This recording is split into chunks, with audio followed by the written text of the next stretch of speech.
It's time for another episode of the Real Crimes of Kurri Kurri. So let's look at one of the many AVO cases.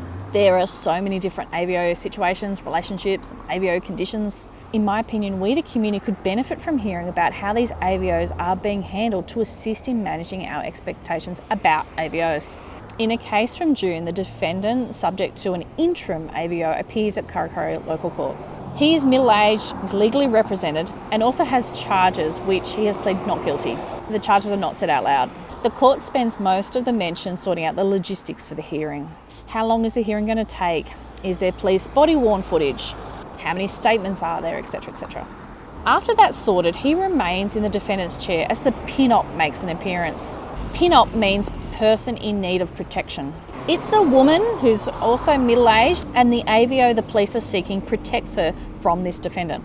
We don't know what the relationship is between the defendant and the PINOP. By the way, it's usual for the court to issue an interim AVO to be in place during legal proceedings. It's not a final order, and it doesn't mean the defendant is guilty of anything. In this case, there is an interim AVO in place which has a number of conditions, including the no contact condition. By the way, it's usual to allow contact via a solicitor, but this condition is likely the one where the defendant can't go near them or call them, etc, etc. On this day, the PINOP asked the court to remove the no contact condition from the interim AVO. Now, the police have applied for the AVO on behalf of the PINOP, so the prosecution is asked if they agree with the no contact condition being removed, to which the prosecution responds that they strongly oppose the change. So there is no agreement, and a timetable of evidence is set, which means the PINOP will be asked to submit evidence as to why the condition should be changed.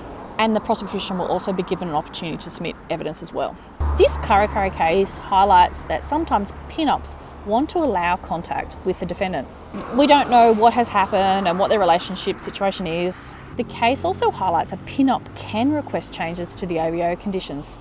However, be aware that there is a process required to be followed, and this might take time. So while the evidence is being gathered for this AVO variation request, the defendant must continue to have no contact with the PINOP.